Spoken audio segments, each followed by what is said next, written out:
wah ini hard choice gitu, karena bisnis mulai bagus gitu ya, yang tadinya gagal ini udah jadi bagus gitu kan, masa ditinggal gitu kan. Ada satu nasihat dari orang tua, saat itu saya mulai berkarir gitu ya, nasihatnya simple gitu.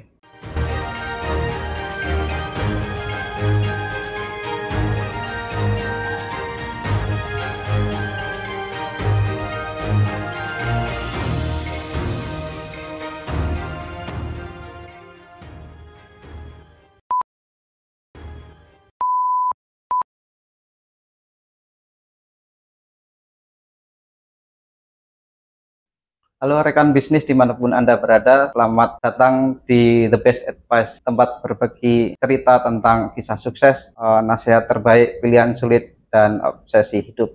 Nah, seperti biasanya, The Best Advice menghadirkan tokoh-tokoh yang sangat inspiratif, dan kali ini kita berjumpa dengan Pak Rahmat Gunawan. Beliau adalah CEO CTI Group. Halo Pak, apa kabar? Ayo, baik. Sehat Pak? Sehat. Luar biasa.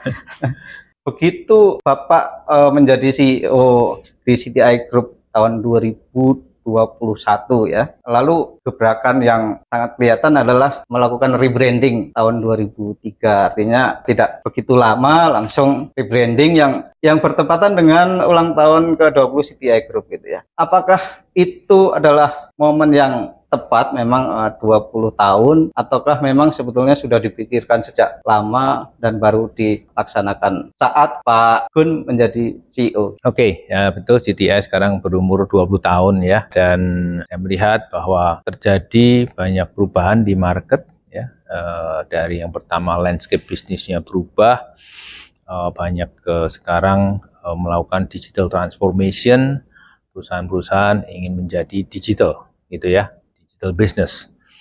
Dan digital business inilah yang akan membentuk digital ekonomi ke depan gitu ya. Nah, kemudian dari sisi teknologi juga berubah luar biasa cepat sekali, AI, blockchain, cloud, dan seterusnya dan seterusnya. Berikutnya yang berubah apa? Talent, generasinya berubah juga, dan generasi yang saat ini adalah generasi yang true native digital, di mana behaviornya sangat berbeda gitu ya. Nah, perubahan-perubahan inilah yang saya lihat perlu kita antisipasi sehingga kita melakukan rebranding gitu ya. Melakukan rebranding untuk menentukan arah tujuan CTI ke depan agar bisa sustain, tidak hanya berumur 20 tahun, mungkin 40 tahun, 60 tahun, 80 tahun, dan 100 tahun, kira-kira gitu. Yeah. Jadi apa sih yang menjadi perubahan mendasar dalam rebranding ini Pak? Termasuk misalnya perubahan logo, semacam gitu. Ya, yang pertama pasti perubahan logo lah ya, perubahan logo, kemudian visi kita juga rubah ya, dimana visi ini menjadi satu bintang yang kita pandang, kita sebagai penanda kemana kita akan bergerak menuju, dan kemudian misi juga kita rubah, diturunkan dari visinya gitu ya. Nah, dari semua ini tentu saja kita melakukan ya, campaign di internal, merubah cara bekerja, kemudian melakukan lagi reassessment kompetensi-kompetensi dari semua ini di CTI Group agar sesuai dengan visi dan misi yang baru ini. Gitu. Logonya berubah, visi misinya semua berubah. Ya. Apakah itu juga berarti marketing strateginya, bisnis strateginya juga berubah? Tentu saja ada perubahan gitu ya. Seperti contohnya misalnya dulu kita melihat customer as a customer. Nah, sekarang kita mesti melihat customer as a partner gitu ya. Karena sekarang zamannya itu adalah kolaborasi nih. Udah nggak bisa nih sendiri, jalan sendiri gitu ya, sendirian itu udah nggak bisa lagi. Kenapa zaman digital era ini mau nggak mau kita harus mau berkolaborasi ya, yang mungkin orang nyebutnya dulu even kompetisi gitu ya, sometimes competition, sometimes kita harus bekerja sama ya. Kembali ke 20 tahun yang lalu, 2003 gitu ya Pak. Bagaimana ceritanya sih Bapak Rahmat Gunawan bisa berkongsi dengan Pak Hari Suryanto untuk membuat sebuah perusahaan teknologi yang pada akhirnya berkembang cukup pesat. Iya, wah ini bicara histori ini, sejarah gitu ya. Sejarah. Oke, ya memang di saat itu di tahun 2003 ide-idenya sebenarnya ide simple gitu ya. Kita we have to do something gitu ya. Bagaimana kita create bisnis gitu dengan Ari, kemudian ya tercetusnya ini nih. Oke, kita jalanin gitu ya. Just as simple as that gitu. Nggak ada something yang special, yang so apa sih luar biasa atau apa. Saya lihat kita jalani dan kita coba untuk berkembang dan yes, here we are now, kira-kira gitu. Dan sekarang sudah menjadi perusahaan yang luar biasa besar. Bapak bisa menggambarkan bagaimana CTI saat 2003 dengan CTI saat ini 20 tahun kemudian? Iya, tentu saja jauh berbeda ya. Dulu kita di tahun 2003 start dengan cuma 26 orang, gitu ya. Sangat kecil. Sekarang udah lebih dari 1.500. Gitu ya. 1.500. Ya, udah lebih dari 1.500. Jadi so kompleks ya. Orangnya juga banyak, gitu ya. Dulu kantornya cuma satu kecil, sekarang kantornya office juga di beberapa tempat. Jadi anak perusahaannya banyak sekali. Ya, anak perusahaan di Malaysia, Filipina. Iya, betul. Betul. 13 anak perusahaan. 13 anak perusahaan dan handle 146 ya. 46 brand. Iya. Hebat. Iya, betul. Dalam mengelola perusahaan, terutama CTI, tentu kan pernah mengalami up and down gitu ya. Pernah nggak mengalami situasi yang memang enak-enaknya tapi di satu waktu juga sangat sulit gitu? Mungkin kemarin ya, waktu zaman pandemi ini unik gitu ya, unik gitu. Banyak company yang harus melakukan transformasi digital untuk berubah menjadi digital business, dan tentu saja membutuhkan infrastruktur IT, gimana kita bisa mensupport. Cuman pada saat kemarin terjadi fenomena ataupun obstacle di market, yaitu material constraint, di mana itu impact dari berbagai macam cases sehingga menyebabkan delivery-nya itu sulit gitu ya. Sulit, some reason kena COVID, mereka pabriknya semiconductor juga sebagian tutup atau banyak sekali ininya, tapi end up-nya adalah kesulitan untuk delivery. Itu jadi ya itu tadi yang wah ini enak-enaknya ini yang orang perlu bantuan untuk melakukan transformasi digital, tapi ternyata kesulitan barang jadinya gitu kan. Nah, itu juga jadi fenomena yang unik gitu.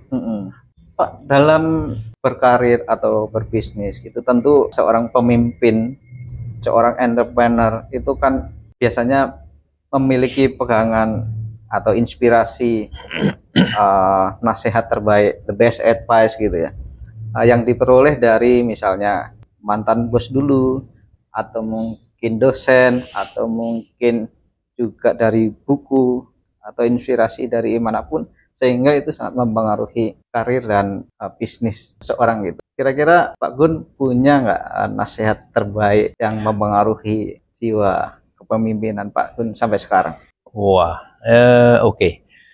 Lately baru mengerti bahwa dengan membantu sebenarnya kita itu belajar sesuatu, ya, gain something, gain expertise, knowledge ya, yang tanpa sadar kita akan mendapatkan itu dengan cara membantu teman. Gitu. Jadi tidak membatasi diri, tugasnya itu ya itu gitu ya. Betul, betul. Nah itu yang juga menjadi bekal untuk ke depan gitu. Dan satu hal lagi yaitu kerjakan dengan sepenuh hati itu. Ya, jadi itu simple, tapi waktu saya jalankan itu menjadi satu pedoman ataupun ya bagus ya untuk meningkatkan ataupun mendevelop diri sendiri bahkan gitu. Mungkin tanpa sadar, waktu itu saya juga nggak sadar gitu ya. Ternyata bisa mendevelop diri sendiri dengan cara seperti itu ya. Orang tua menasihati Pak Gun itu saat kapan kira-kira? Saat awal saya habis lulus dan mulai bekerja. Itu. Jadi langsung diberi nasihat Iya. gitu ya. Puncak karir Pak Gun itu saat di mana sih? Kalau ini pertanyaan sulit gitu. Apakah sekarang ini sebagai founder dan CEO CTI Group sudah merupakan puncak karir untuk saat ini atau bagaimana? Saya tidak pernah menganggap satu ini puncak ataupun belum harus gimana gitu ya. Baik lagi dengan pegangan tadi ya. Kita kerjakan aja sepenuh hati. There is a way gitu ya untuk growing. Pada saat dulu CTI awal juga saya tidak mengira untuk bisa jadi seperti ini juga gitu kira-kira. Tidak mengira juga gitu ya. Dan pada saat itu mungkin 10 tahun yang lalu mungkin ini puncak karir saya gitu kan. Tapi ternyata masih jalan juga gitu. Flowing terus mengalir gitu ya. Dan apakah ini menjadi ended, saya juga tidak tahu. Kita kerjakan aja dengan sepenuh hati, it will be there is a way. Kalau secara personal pengalaman gitu ya Pak, pilihan sulit atau dilematis atau hard choice yang pernah Bapak alami, kalau milih A ada konsekuensinya, kalau milih B ada konsekuensinya, tapi harus dipilih, pernah nggak Bapak? Itu pernah. Jadi pada saat itu sebelum di CTI saya juga pernah sebagai entrepreneur juga ya, di dunia retail IT gitu, dan kemudian pernah gagal ya, sehingga kemudian mencoba lagi di agak berbeda, lebih ke engineering ya, ada beda nih, sound system engineering gitu ya, yang mungkin jauh dibanding IT gitu ya. Nah di saat itu mulai bagus tuh, company mulai profit bagus, growing bagus. Nah di titik itu saya ditawari beasiswa. Nah, menarik nih. Ya, ini yang, dan saya tanya, boleh nggak saya divert misalnya pada waktu itu tahun berapa saya lupa, tahun 2000 berapa ya, 99 atau 2000 gitu ya. Divert boleh nggak? Nggak boleh, karena beasiswa ini ya tahun ini kamu harus jalan tahun ini, gitulah kira-kira gitu ya.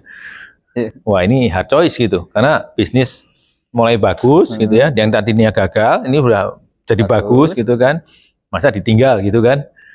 Nah, tapi ini ada satu tawaran yang bagus juga gitu. Saya tanya temen, ini dapat beasiswa? Iya. Ya istilahnya ya mesti diambil gitulah kira-kira. Nah itu yang hard choice. Tapi akhirnya saya ambil untuk ambil beasiswa. Saya tutup perusahaannya. Tutup? Ya, saya berani untuk menutup, untuk saya memikirkan kalau saya belajar something yang different, lebih advance, dan saya akan balik lagi untuk menjadi entrepreneur, untuk berkarir lagi. Ya. Dan yakin ya bisa berhasil lagi. Bisa berhasil lagi. Beasiswanya nggak datang 2 kali ya Pak? Iya, beasiswa nggak datang 2 kali. Betul. Lalu meng-create CTI. Iya, betul. Kalau melihat ke depan nanti Pak, apa sih obsesi Pak Gun? Sebenarnya ya bukan semacam obsesi seperti apa ya, cuman cita-cita aja gitulah kira-kira ya. Cita-cita aja bahwa ya saya barusan melakukan rebranding untuk CTI dan memberikan satu bintang baru untuk ke arah tujuan dari CTI Group. Ya, saya berharap untuk bisa CTI ini menjadi company yang menjadi aset negara bahkan mungkin ya, dan bisa membantu para customer untuk mereka bisa menjadi part of the digital economy dan improving ataupun membuat masyarakat lebih sejahtera ya. Karena digital economy ini tentu saja akan membuat masyarakat lebih bisa menjangkau market yang lebih luas, bisa memberikan service ataupun produk ya secara online dan seterusnya ya. Itu saya melihat ya kita harus bisa membantu ya. Juga membawa CDI makin ke kancah global, tidak hanya Betul. Malaysia dan Filipina aja. Betul, iya. Sudah ada rencana dalam waktu dekat ekspansi kemana lagi, Pak? Belum ada rencana, cuman kita ingin mengkokohkan bahwa di Indonesia kita leading, dan tentu saja di Malaysia, Filipina kita juga berkiprah di sana, stronger and stronger gitu ya. Ya hopefully dalam ke depan kita bisa berekspansi lebih lanjut lagi di regional. Sebagai perusahaan dari Indonesia ya cukup berbangga ya. Yeah. Oke, Pak Gun, terima kasih atas waktunya, jadi sangat menginspirasi. Terima kasih. Oke teman-teman, demikian tadi obrolan saya dengan Pak Rahmat Gunawan. Beliau adalah CEO dari CDI Group, perusahaan teknologi yang luar biasa berkembang di Indonesia, sudah ekspansi ke luar negeri, terutama Malaysia dan Filipina. Tonton terus The Best Advice, jangan lupa like, comment, dan subscribe. Terima kasih Pak Jun.